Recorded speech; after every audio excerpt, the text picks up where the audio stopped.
안녕하세요. 저는 현재 수원에 거주하고 있는 30대 여자입니다.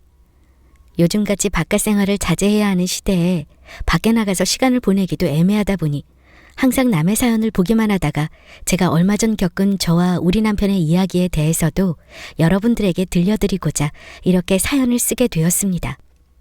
저와 제 남편의 첫 만남에 대한 이야기부터 들려드리자면 저희는 정말 운명적인 만남이나 그런 게 아닌 지극히 평범한 곳에서의 만남으로부터 시작이 되었습니다. 바로 서울 근교에 있는 양로원에 봉사활동을 다니면서부터 남편과의 연이 닿았어요. 저는 어린 시절부터 부모님보다는 할머니와 할아버지가 저를 키워주신 덕에 제가 받은 사랑을 생각하면 제 스스로를 판단하기에도 연세가 있으신 어르신들에 대한 애정이 유독 남달랐습니다. 아마도 제가 크면서 받아왔던 조부모님이 주신 사랑 덕분이 아닐까 하는 생각이 드네요. 전 대학 시절부터 학점을 위해서 다니던 봉사활동이 학교를 졸업하고 나서도 친구들과 종종 보육원이나 양로원에 방문해서 일손을 돕는 일을 하곤 했습니다. 이 일은 저에게 정말 뿌듯함과 행복감을 안겨주었고 1년에 자주는 아니더라도 분기별로 한 번씩은 방문하는 일을 소홀히 하지 않았어요. 햇살이 뜨거운 한 여름 어느 날 저는 또 친구들과 모여 그날도 자주 방문하던 양로원으로 가기 위해 각종 먹을 것과 도움이 될 만한 생활용품을 잔뜩 싣고 출발했습니다. 날이 너무 더워서 그런지 많이 지치긴 했지만 우리 방문을 격하게 환영해 주실 어르신들을 생각하니 힘들다는 생각이 들지 않았어요. 양로원에 도착하니 뭔가 어수선한 분위기에 휩싸였고 우리 단체가 아닌 또 다른 단체도 같은 날 방문을 했다는 걸 알 수 있었습니다. 두 팀 모두 하나가 돼서 어르신들의 장기자랑과 다과 시간을 함께 돕게 되었고 거기서 저는 지금의 남편을 만나게 된 것이었죠. 아, 그 과일 저 주세요. 제가 가서 씻어올게요. 어디에서 오셨어요? 아, 그래 주시면 감사하겠습니다. 저는 오늘 처음 방문했는데 서울에서 왔어요. 아까 성함이 지우 씨라고 했죠. 전 김석호입니다. 앞으로 종종 보게 될 텐데 잘 부탁드립니다. 아, 네, 석호 씨. 그동안 한 번도 못 뵈었는데 다른 데서 하다가 오신 건가 봐요? 얼마 전에 이사하게 돼서 소속을 옮기면서 이쪽으로 오게 되었네요. 나중에 시간 되면 밥 한 끼 같이 하면서 얘기 나눌 수 있을까요? 첫인상이 너무 좋으셔서 친해지고 싶어서요. 생각보다 돌직구로 훅 들어오는 남편은 이미지와 달리 꽤나 쾌활하고 명랑한 사람 같아 보였고 저는 그런 남편에게 빠른 시간 내에 마음이 생겼습니다. 그렇게 함께 봉사도 다니며 추억도 쌓으면서 더 깊은 마음이 생겼고 우리 둘은 가치관도 서로 같아 더할 나위 없었기에 평생을 함께하기로 약속했습니다. 소박한 둘의 가치관 덕분인지 결혼식은 최대한 조촐하고 작게 하고 싶었고 작지만 아늑한 전셋집을 구해서 부모님의 도움 없이 우리 둘의 힘으로만 시작하기로 했습니다. 남편과는 정말 더 말할 것도 없이 잘 맞았지만 결혼은 둘이 하는 게 아니라는 말 다들 알고 계시겠죠? 저는 남편이랑 결혼을 하기로 한 뒤 시댁 식구들에게 인사를 드리기 위해 남편 집을 방문하면서 더욱 결혼은 둘만 하는 게 아니라는 말에 큰 공감을 하게 되었습니다. 아무래도 남편 집은 남자만 셋인 집안인데 남자들만 드글드글한 집이라서 그랬는지는 몰라도 정말 삭막한 기운이 느껴졌었거든요. 그렇지만 누구보다도 우리를 응원해 주신 시어머님 덕분에 남자 셋만 있는 집으로 시집간 저에게 그나마 큰 울타리가 있는 기분이 들었고 전 더욱 시어머님과 사이가 깊어질 수 있었어요. 그래, 며느리가 들어오니 집안이 환해지는구나. 앞으로도 부족한 내 새끼 데리고 살면서 고생하는 날도 있고 슬픈 날도 있겠지만 그럴 땐 가차없이 나한테 전화해서 다 얘기하도록 해라. 준비도 안 된 녀석을 이렇게 참한 아가씨한테 장가 보내려고 하니 내가 면목이 없구나. 아니에요, 어머님. 제가 누구보다도 잘 내조하면서 살도록 할게요. 예쁘게 봐주셔서 너무 감사합니다. 실망시켜드리는 일 없을 거예요. 저희 잘 살아갈게요. 그래, 집은 너네 힘으로 하겠다는 말 들었다. 정말 내가 도움을 줄 수 있는데도 기어코 안 받겠다고 하니 한편으로는 섭섭하다가도 한편으로는 기특하다는 생각밖에 들지 않더구나. 앞으로도 그런 무력 없이 행복하게 살다 보면 큰 복이 오는 날이 생길 거다. 시어머님은 남편에게 들은 것보다 훨씬 더 인자하시고 여유로워 보이시며 정말 멋진 분이셨습니다. 사실 시어머님께서는 제 남편이 아주 어릴 때 사고로 돌아가신 시아버님 없이 홀로 아들 셋을 키우며 이때까지 살아오셨다고 하더라고요. 아주 다행히도 시아버님이 돌아가시고 남기신 보험금으로 시어머님은 생각보다 많은 땅에 투자를 하셨고 투자는 성공적인 결과를 가져다 주었다고 했습니다. 누가 들으면 정말 복 받았네, 시집 잘 갔네 이런 말씀을 하실 수 있겠지만 저는 정말 시어머님의 재력은 결혼하고 나서 자연스럽게 알게 된 것이었고 전혀 욕심나거나 그 어떤 도움도 시댁에서 받지 않겠다는 의지도 강했어요. 무엇보다도 시어머님의 강인한 인내력과 생활력에 대해서 전 너무 감명을 받았고 시어머님을 제 인생의 롤모델로 생각하며 지내고 있었습니다. 저에게는 한없이 하늘 같았던 시어머님이지만 시어머니는 한 가지 스스로를 부족하다고 느끼시는 부분이 있었어요. 바로 글이었는데요. 시어머님은 어린 시절부터 교육 대신 직접 나가 돈을 벌어야 하는 집안 환경 때문에 지금까지도 살면서 글을 읽지 못하시는 까막눈이셨습니다. 사실 살면서 글을 모른다는 게 얼마나 스스로에게 불편하고 힘들지 다들 아실 거라 생각됩니다. 나는 이 나이까지 글 하나도 못 배우고 살았지만 너넨 참 좋은 시대에 잘 태어나서 이렇게 행복하게 사는 모습 보니 난 이제 소원이 없구나.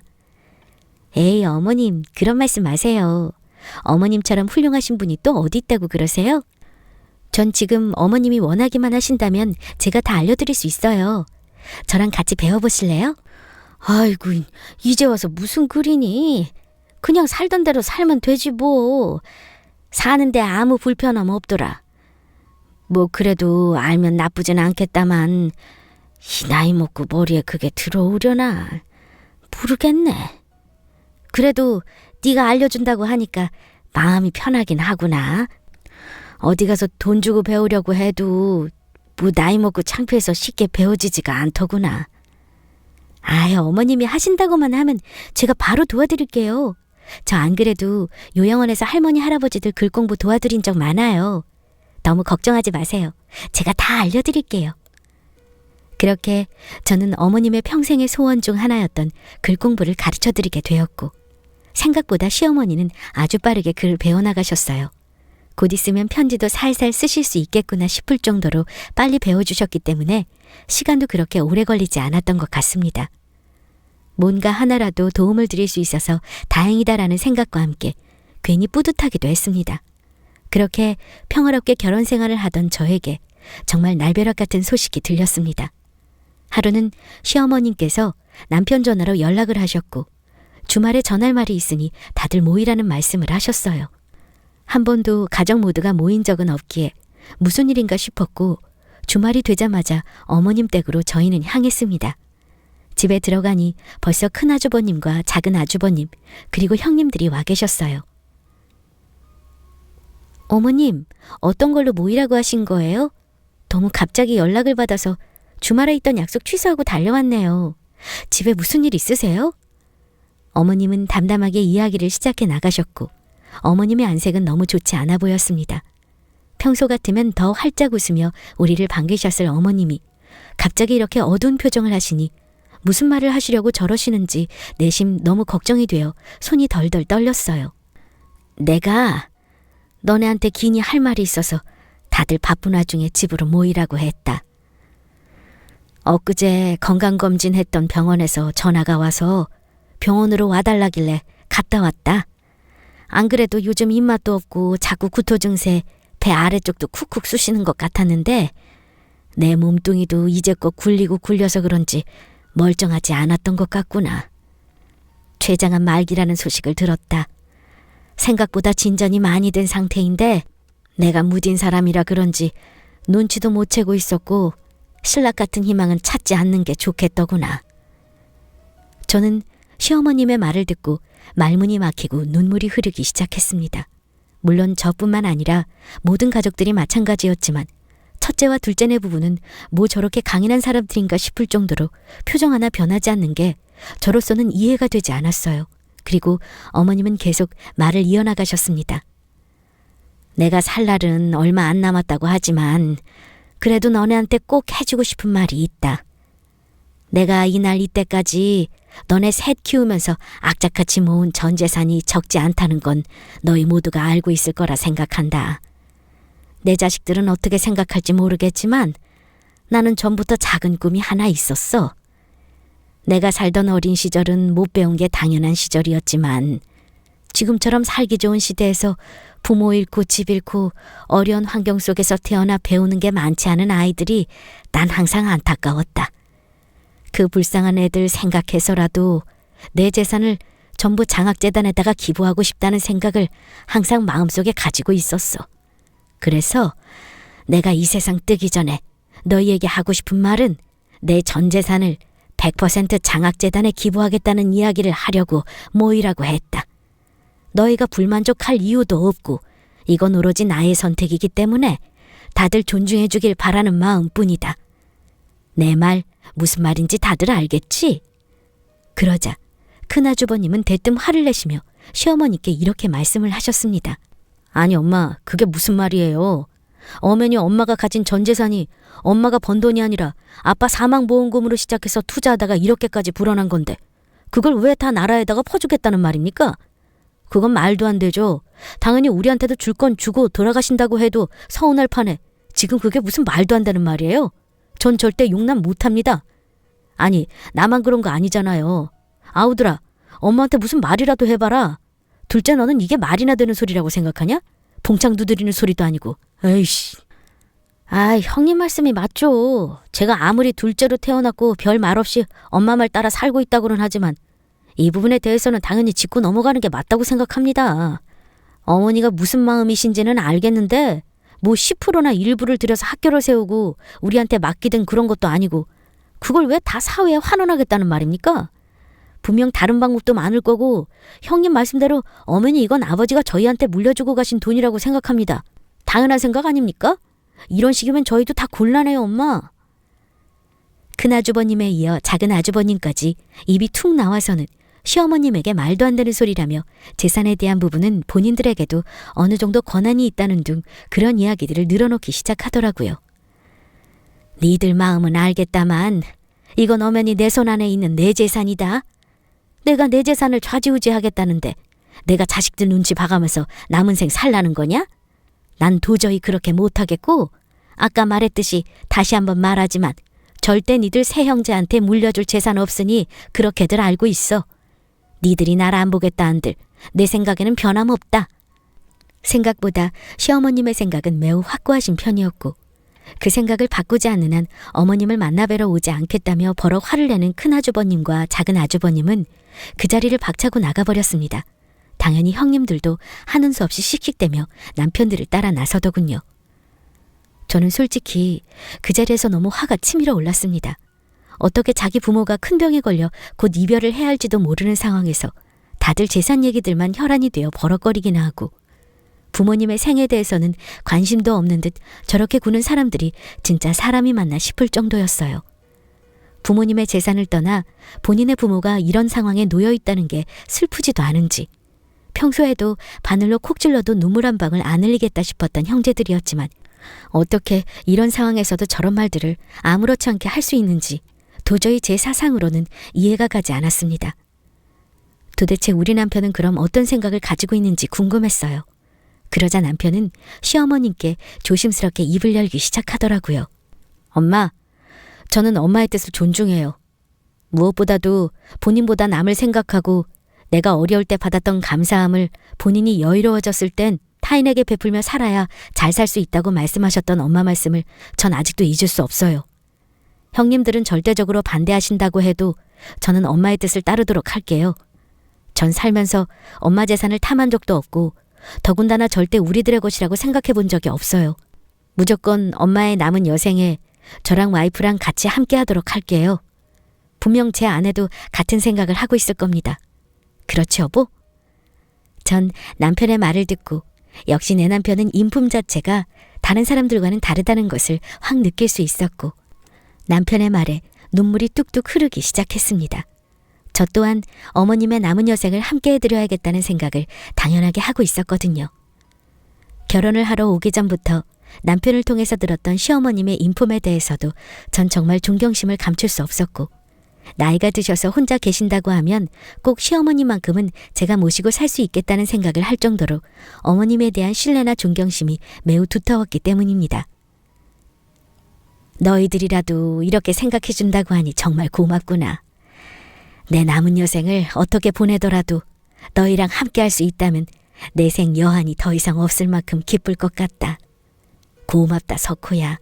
그리고 막내 며느리야. 너희가 있어서 참 다행이다.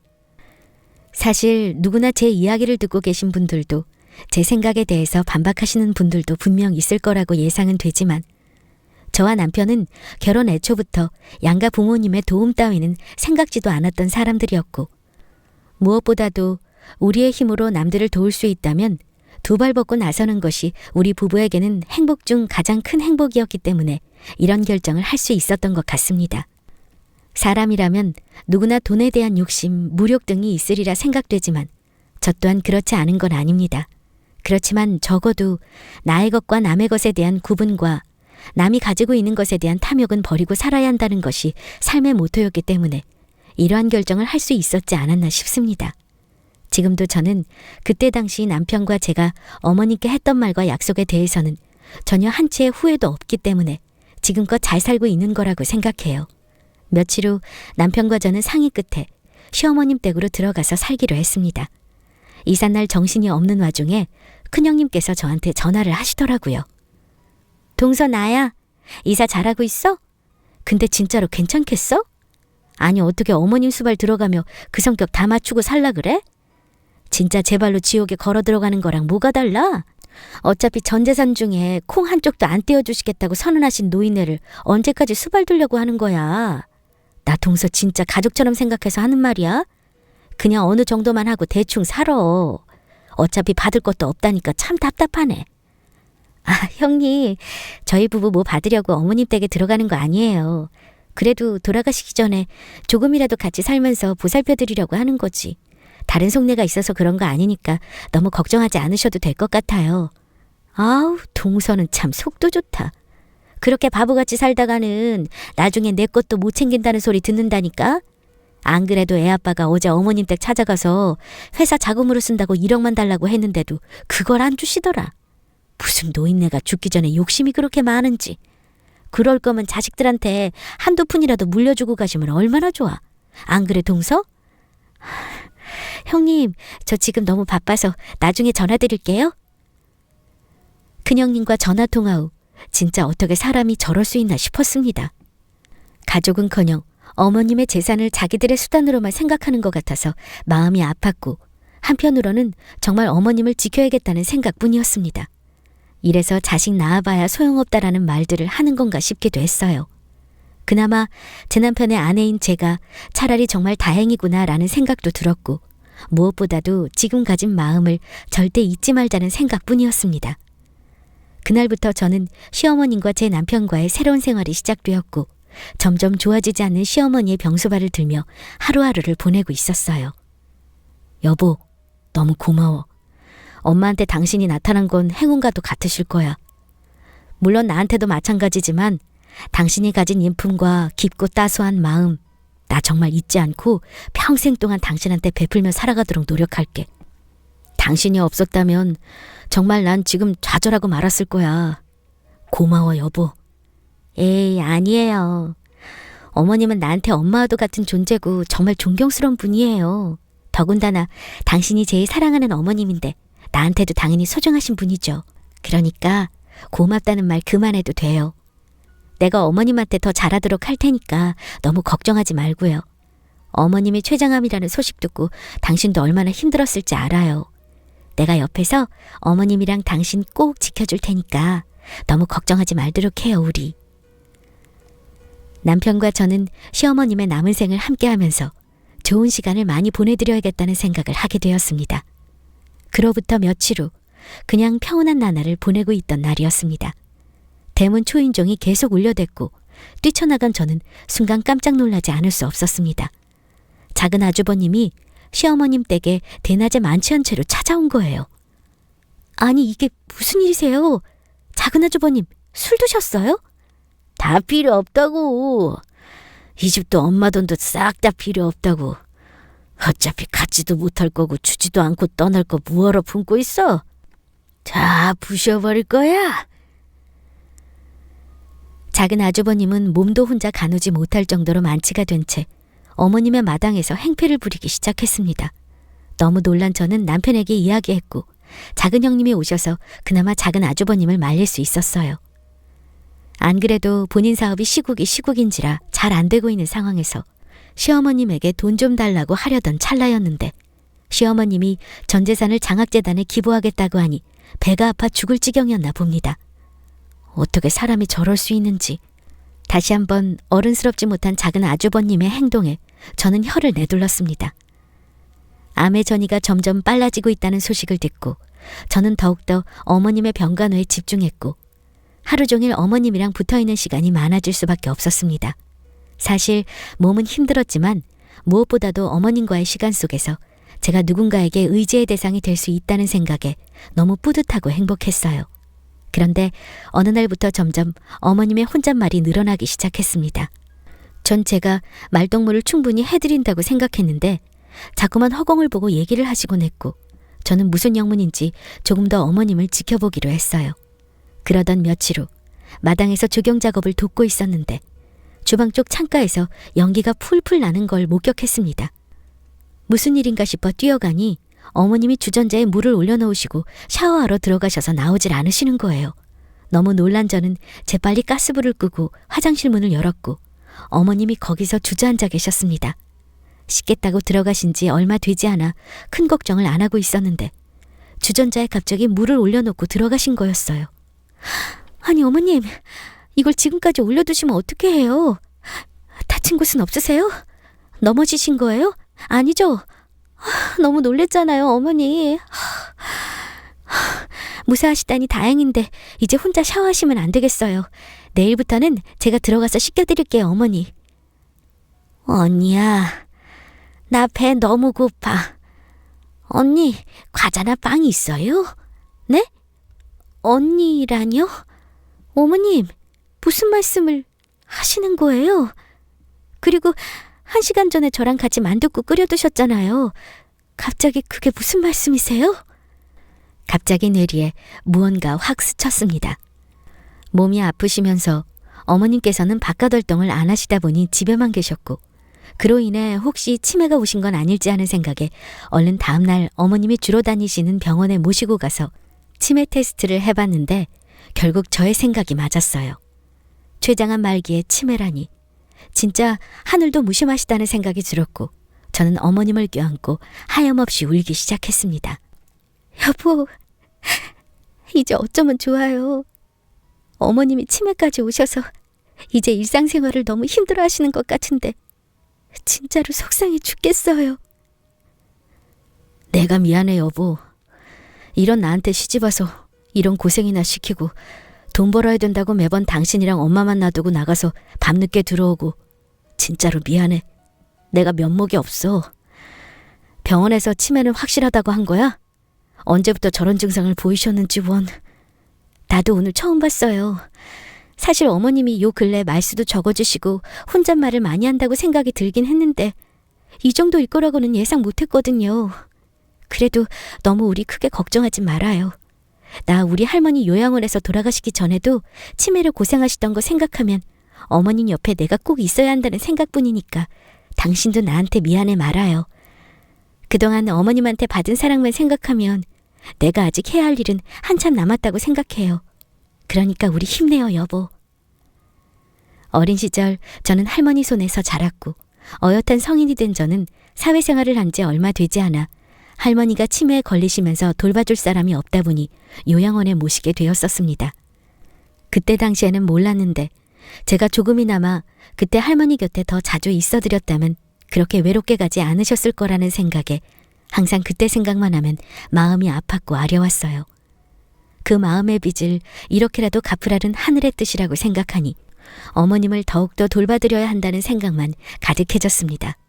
그래도 어머님의 치매 판정을 받기 전까지는 그래도 자식들이라고 간간히 얼굴을 비추던 큰 아주버님 댁과 작은 아주버님 댁의 발길은 뚝 끊겼고 다들 사는 게 바쁘더라도 참 너무하다는 생각이 들었습니다.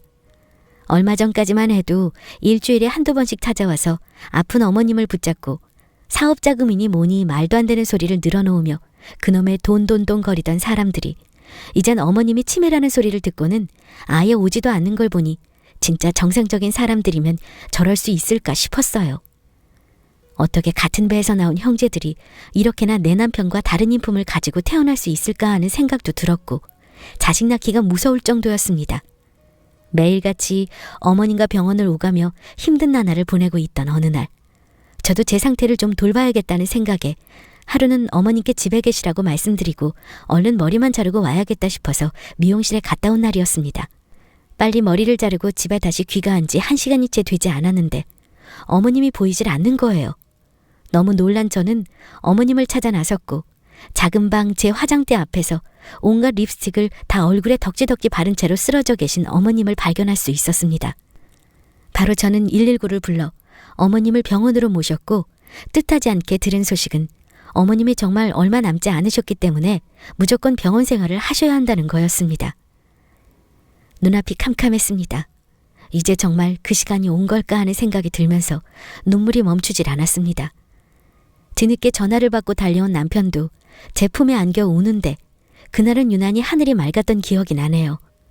정말 그날 하늘이 무심하다는 생각을 다시 한번 하게 되었던 것 같습니다. 며칠 뒤 어머님은 조금이라도 회복을 하시나 싶어 다행이라고 생각이 들었어요. 그런데 어머님은 저에게 온 가족들에게 할 말이 있다며 병원으로 불러달라는 말씀을 하셨습니다. 저는 얼른 가족들에게 연락을 했고 그 다음날 오후에 온 가족이 다 병원으로 모이게 되었죠. 그날도 씩씩거리며 병원에 귀찮다는 듯 방문하는 다른 가족들의 표정을 잊을 수가 없습니다. 아니 또 뭔 말을 하시려고 바쁜 큰아들을 부릅니까? 안 그래도 돈 못 벌어서 속이 다 문드러졌는데도 도움 한 번 안 주는 어머니를 내가 이렇게 꼭 찾아오는 게 맞나 싶은데요. 니들 마음은 안다. 오늘 너희들을 불러 모은 건 내가 마지막으로 너네한테 할 말이 있어서 이렇게 모이라고 한 거다. 윤 변호사 다들 알고 있지? 내가 만약에 소리 소문 없이 저 세상 가게 되면 꼭 윤 변호사를 찾아가서 유언장을 달라고 말해라. 거기에 내가 하고 싶은 말들과 마지막 유언이 남겨져 있으니까 꼭 그걸 보고 그대로 하도록 해. 아니 또 뭔 유언장이에요? 그냥 지금 말씀하시면 되잖아요. 엄마가 장학재단에 뭐 전재산 기부한다는 등 그런 쓸모없는 내용만 가득 써놨을 거 아닙니까? 안 그래도 그 말 듣고 엄마 때문에 큰아들 석병 나서 열불 터져 죽겠는데 그걸 또 가서 읽으라고요? 적어도 엄마 우리 생각하면 그러면 안 됩니다. 어떻게 그 돈을 모았는데 그걸 생전 본 적 없는 애들이나 가르치겠다고 기부를 하겠다는 건지 난 도통 엄마 말이 이해가 안 가요. 뭐 뒤늦게 글이라도 배우셔서 그런가? 늦게 배움에 대한 의미를 깨달았다는 겁니까? 큰형 말이 맞아요, 엄마. 그 애들한테 돈 퍼주고 백날 가르쳐나 봐야 거기서 잘 큰 애들이 몇이나 있을 거라고 엄마는 그렇게 못 배운 애들한테 베풀기만 하는지 도통 모르겠다니까요. 그러지 말고 그냥 자식 새끼들한테 몇 푼이라도 챙겨주고 갈 길 가쇼. 나 참 시간 아깝게 이런 소리 들으러 온 것도 짜증나는데 참. 엄마 치매가 점점 더 심해지나 보네. 할 말 없으면 우린 그냥 갑니다. 말에 담을 수 없는 헛소리를 늘어놓는 형제들, 그리고 그 와이프들은 또 뒤도 돌아보지 않고 병실을 나가는데 마음 같아선 한 소리 하고 싶었지만 가만히 있는 어머님 옆에서 아무 말도 할 수 없었어요. 정말 그러고 며칠 되지 않아 어머님의 임종을 지켜드리게 되었고 그나마 어머님의 마지막 길을 저와 제 남편이 할 수 있어서 다행이라는 생각이 들었습니다. 저는 어머님의 장례를 다 치른 후 어머님이 남기신 말씀대로 남편과 윤 변호사님을 찾아가 유언장을 확인하게 되었고 지금도 믿을 수 없는 어머님의 마지막 편지에 놀라움을 금치 못했어요. 사랑하는 내 자식들아, 내가 너희에게 남길 만한 것은 이 작은 선물뿐이구나. 그동안 내 뒷바라지 하느라 고생 많았다. 특히 막내랑 막내 며느리에게 감사함을 표현할 게 뭐가 있을지 생각하다가 살아생전 처음으로 써보는 자필 편지로 내 마음과 유언을 전한다. 그동안 내가 치매인 것처럼 행동해서 막내 며느리가 고생이 많았지?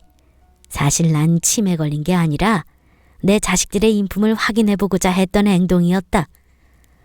무엇 때문에 이렇게까지 했느냐고 원망한다고 한들 내가 할 말은 없다만 그래도 나에게 소중한 자식들 중에서도 내가 죽기 전에 조금이나마 보탬이 될 자식들에게는 더 남겨주고 싶어서 이런 일을 벌일 수밖에 없었다는 걸 기억해줬으면 좋겠구나. 아무래도 내가 치매에 걸렸다고 하면 적어도 마음이 돌아섰던 첫째와 둘째도 다시금 마음 잡고 돌아와 줄 거라고 생각했지만 내 생각과는 조금 다른 너희들의 행동이 난 유감스럽다. 그동안 날 챙기느라 애를 먹었던 막내와 막내 며느리에게는 내 재산의 50%를 떼어주마. 그리고 나머지 50%는 내가 살아오면서 항상 해보고 싶었다는 장학재단의 기부를 꼭 해달라고 윤 변호사에게 전달해놨으니 그리하면 된다. 가는 날까지 내 자식들 고생시킨 것 같아 마음이 아프지만 너희도 앞으로 살면서 사람의 기본 예의와 덕을 지키며 남을 돕고 살아가는 마음 따뜻한 사람이 되길 바란다. 사랑한다. 어머님이 남기신 편지에는 조금은 투박하지만 정성어린 한 글자 한 글자가 쓰여져 있었고 재산에 대해 반절은 우리 부부에게 그리고 나머지 반절은 장학재단에 기부하시겠다는 유언을 남긴 편지였습니다. 이 사실을 우리 부부는 형님들 댁에 찾아가 보여드리며 말씀드렸고 큰아주버님은 온 집을 박살내며 난리를 쳤고 큰형님은 이제야 땅을 치며 꺼이꺼이 울음을 터뜨렸습니다. 안 그래도 사업 안 돼서 죽으려는 사람 끝까지 데리고 살았는데 나도 더 이상 이렇게는 못 살아요. 내가 당신한테 말했죠? 어머님이 떼줄 수도 있으니까 가끔이라도 찾아가자고 했잖아요. 이게 뭐예요 정말. 당신처럼 멍청하게 살다가는 이렇게 다 뺏기잖아요. 난 더 이상 당신이랑 못 사니까 우리 갈라서요. 당신 같은 멍청한 인간이랑 이제까지 산 내가 바보지 진짜. 작은 형님 댁은 정말 풍비박산이 날 정도로 다툼이 심해졌고 그 길로 큰형님은 짐을 싸서 친정으로 내려가 버렸다는 소식을 전해 들었습니다. 작은 아주버님은 술에만 의존하는 알코올 중독자가 되어 술집만 전전긍긍하는 호래비 신세로 하루하루를 살아간다는 소식을 들었고 회사로 찾아가 보려고 했지만 진작 회사와 운영하시던 작은 공장은 문을 닫은 후였습니다. 그 후로 작은 형님은 저에게 전화를 해서 이런 말을 했었죠. 아니 동서, 그래도 너무하는 거 아니야? 홀라당 그 돈을 다 동서네가 먹겠단 거야? 그래도 형제고 가족인데 어느 정도 셋이 나눠야 하는 부분 아니겠어? 큰형님도 그렇게 해준다면 다시 돌아온다고 하시니까 동서가 잘 생각해봐. 이건 아니지. 어머님을 동서네가 모셔봤자 얼마나 모시고 살았다고 그래? 시집와서 그 정도 고생은 누구나 하는 건데 지금 내 남편도 술독에 빠져서 죽지 못해 사는 거 안 보여? 동서가 사람이라면 진짜 그러면 안 되는 거야. 동서네도 잘 생각해보고 나한테 다시 전화 줘. 뭐 필요하면 내가 가도 되니까 별뜻 없으면 내 말대로 하는 게 가족들 다 화목하게 지내는 방법이라고 생각해 나는. 형님, 제가 한 번도 이런 말씀을 안 드렸는데 오늘은 꼭 드려야겠네요. 형님들부터 그러시는 거 아니에요. 어머니 쓰러지셨을 때도 그리고 췌장암이라고 판정받으신 날에도 형님들이 어머님한테 와서 해주신 게 뭐가 있어요? 다들 자기 가족 챙기기만 바빴지 어머님이 주신 마음에 대해 보답할 생각은 해본 적 있으세요? 아무리 사람이 돈을 따라간다지만 이건 진짜 아닌 것 같거든요. 사람이라면 나누고 살아야 한다고요? 형님이나 행동으로 보여주시면서 그런 말씀 하셔야죠.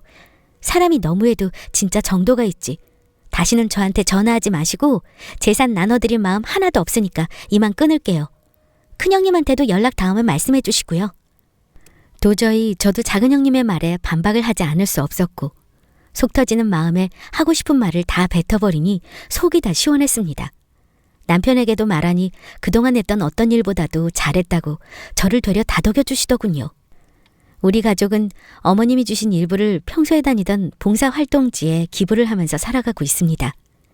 그 뒤로 들리는 소식으로는 큰형님 댁은 사업이 완전 폭삭 망해버려서 집에는 압류딱지가 붙었고 큰형님이 자식들을 다 데리고 떠나버렸다는 이야기를 들었어요. 말 그대로 한 가정이 파탄났다고 할 정도였습니다. 작은 아주버님은 알코올 중독 증세가 더욱 심해져 병원에서 치료를 하면서도 아직도 술을 못 끊고 계시다는 소식을 들었고 와이프는 안 그래도 그 전부터 상간남이랑 바람이 난 상태였기에 그 뒤로는 연락도 없이 집을 나가버렸다고 하는군요. 다른 가족들의 불행을 원한 건 아니었지만 과연 어머님의 유산이 다른 형제들에게 돌아갔다면 어떻게 마무리가 되었을지 정말 생각만 해도 끔찍했습니다. 사람이 정말 선한 마음을 가지고 베풀고 살아도 고생을 하며 살아가는 판국에 진짜로 선하게 살지 못하는 사람들의 최후가 어떻게 되는지 제 눈으로 똑똑히 지켜보니 적어도 난 사람답게 살았구나 라는 생각이 들었습니다. 앞으로도 전 남편과 그리고 곧 태어날 아이와 평생을 남을 도우며 따뜻한 마음과 선행을 베풀며 살기로 다짐했습니다. 어머님이 돌아가시고 나서 그 마음은 배가 되었고 적어도 사람이 해야 하는 도리에 대해서도 제대로 배울 수 있지 않았나 하는 생각이 듭니다. 요즘도 하늘을 보면 시어머님의 인자한 웃음이 눈앞에 그려지곤 하는데요. 시간이 많이 흐른 지금도 너무나 그립고 보고 싶은 가족, 여러분들에게도 내가 사랑을 조금 더 베풀어야겠다고 생각이 드는 사람이 있으신가요?